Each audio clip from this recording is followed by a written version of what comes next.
Welcome back everyone to JJ Central DIY channel. Here's a quick review of Honda HRVs under the engine bay for a 2014-2015 model, brand new cars. How that stacks up with other cars, we'll just talk about it real quick. If you're in the market for buying one of these, amazing car, like meaning it's a perfect utility car, nice space inside, but at the same time extremely easy to work on. I'll tell you how by just looking at this.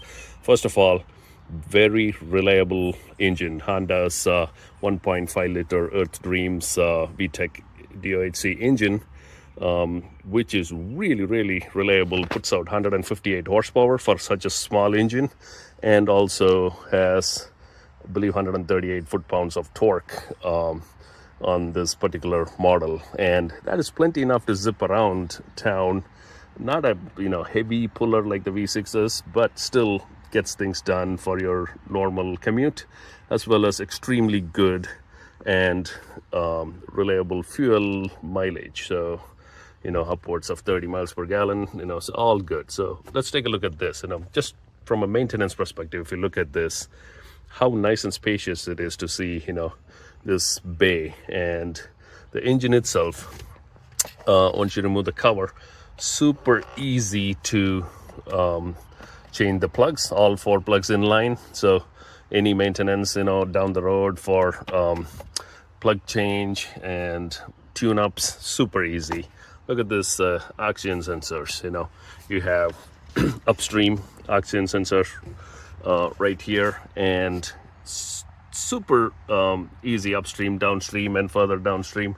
All those sensors are like super accessible. Any code pops up emission wise, it's super easy to address. Look at the air filter change, extremely easy. Battery swap, super easy. It's right here. The only downside is it's a very small battery, so you may end up losing your battery charge if you leave the lights on or something like that. So that is one thing that Honda does to reduce weight, but I would rather see a bigger battery than that. However, it works.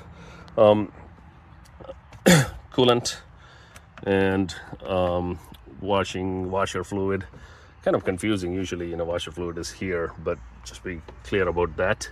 Alternator is up here, easy to change. And AC, if you're working on that, from the bottom, if you come up, take out the skid plate, and it's super easy to change the AC as well.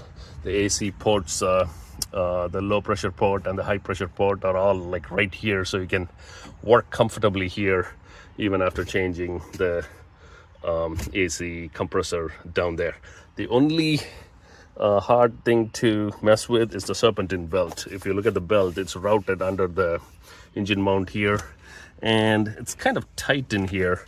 The only way to access that is to take the coolant reservoir off, and at that point we can completely take this off. Just to give that quick view. And if you look in the back, even you could see the power steering rack and the drive shaft. This all-wheel drive car, all that is accessible clearly from the bottom, but it's clearly seen from the top. ABS module right there, and brake reservoir, master cylinder, all that is accessible from just here. So extremely easy car to work on.